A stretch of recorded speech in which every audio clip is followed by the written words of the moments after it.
नमस्कार, राम राम दोस्तों। आज बात करते हैं राजस्थान के उस गोरक्षक लोक देवता की जिसके नाम पे राजस्थान सरकार ने 2011 में 5 रुपये का डाक टिकट जारी किया था।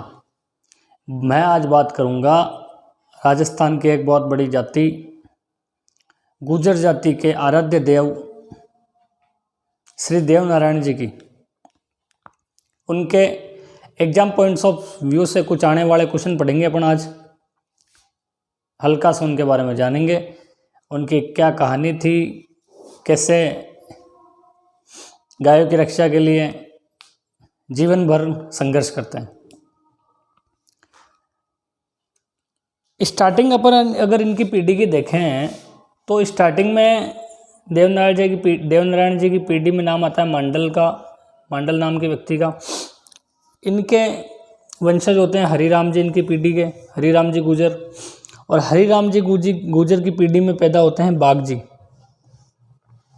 कहते हैं कि बाघ जी के 24 पुत्र थे, 24 बगड़ावत उनको नाम दिया गया। उन 24 बगड़ावतों में सबसे बड़े थे सवाई भोज। सवाई भोज की पत्नी का नाम था माता साडू खटाणा उनकी गोद थी। तो माता साडू मालासेरी डूंगरी है आसिंद के पास भीलवाड़ा में। उस मालासेरी डूंगरी पे विष्णु भगवान की आराधना करती, तपस्या करती है। बहुत कठिन तपस्या के बाद विष्णु भगवान प्रकट होते हैं और कहते हैं कि कमल के फूल में भगवान देवनारायण के रूप में अवतार लेते हैं विष्णु भगवान। ये एक लोक कथा में प्रचलन है भगवान देवनारायण के जीवन की, जन्म की, कि उनका जन्म कैसे हुआ।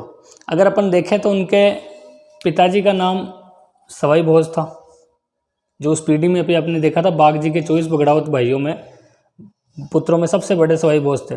माता का नाम साडू माता था। इनकी पत्नी का नाम जो आता है वो धार नरेश की बेटी पीपलदे थी, उनका नाम आता है। इसके अलावा एक नागकन्या नाम की पत्नी का भी वर्णन आता है और एक दैत्य कन्या नाम की, 2 के नाम आते हैं। अपन अगर बात करें कि इनके कहते हैं कि ये नाग पहाड़ जो अजमेर में है, इसके आसपास में ये गाय चराया करते थे सवाई भोज, और खुद देवनारायण भगवान भिनाई के जो राणा हुआ करते थे दुर्जन साल, उनसे इनका संघर्ष हुआ करता था गायों के बारे में। एक जगह लिखा हुआ आता है कि देवनारायण भगवान के पास 93,000 पशुधन था। अब उनमें गाय जो भी अपन मान सकते हैं,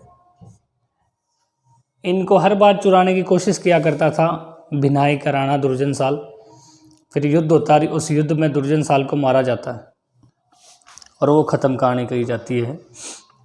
इनके अगर अपन प्रसिद्ध मंदिर देखें जो एग्ज़ाम में कई बार पूछे जाते हैं, पहला मंदिर है आसिंद भीलवाड़ा में।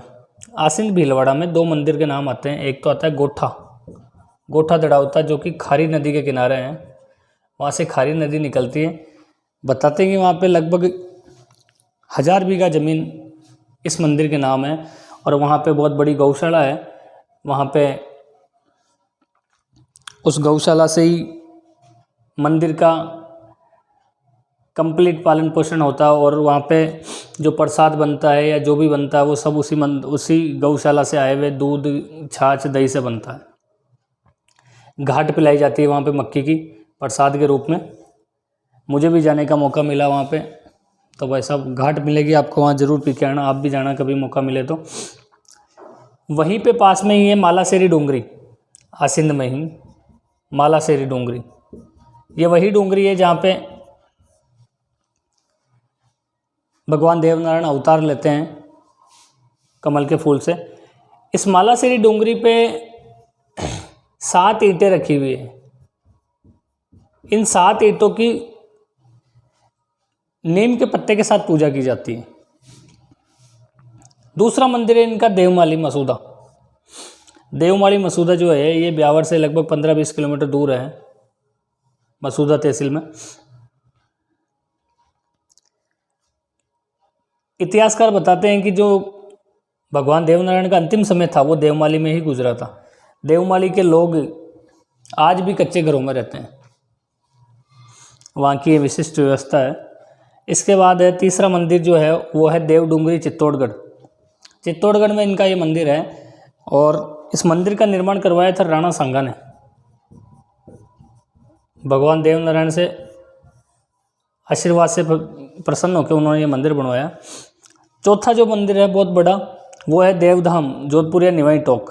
आपको कभी कन्फ्यूजन हो जाए कि ये इनका मंदिर है या किसी का है, तो इनके मंदिर के आगे देव मिलेगा आपको, देवमाली, देवडूंगरी, देवधाम। ये देवधाम जो है ये जोधपुर या निवाई टोंक के अंदर है। इसके अलावा भी छोटे मोटे एक मंदिर मांडल में है, एक मंदिर बताते हैं कि इनकी टोडा भीम केकड़ी के अंदर भी है। ये वो मंदिर है जो स्पेशली बड़े मंदिर है जो आपसे पूछे जा सकते हैं। तो ये दोस्तों देव जी या देवनारायण भगवान, इनकी फड़ के बारे में बता दूं। इनकी फड़ का वाचन करते हैं जो बगड़ा और भोपे होते हैं, गुजर भोपे, वो करते हैं। और गुजर भोपे जंत्र वाद्य यंत्र के साथ फड़ का वाचन करते हैं। इनकी फड़ जो है दोस्तों वो राजस्थान के लोक देवताओं में सबसे प्राचीन है और सबसे बड़ी फड़ है। फड़ क्या होती है, तो अपन एक जो कपड़ा होता है उस कपड़े पे इनके जन्म से लेके अंतिम समय तक का पूरा वर्णन किया जाता है। और जो भोपे होते हैं गुजर भोपे, वो इसका गाते हुए पूरा वाचन करते हैं उस फड़ का। वही फड़ होती है, सबसे बड़ी फड़ है, प्राचीन फड़ है। और इनके जीवन पे डाक टिकट भी जारी हुआ है भगवान देवनारायण। और इससे अच्छी बात और एक ये है कि पिछले साल ही राजस्थान सरकार ने इनके जन्म दिवस के उपलक्ष्य में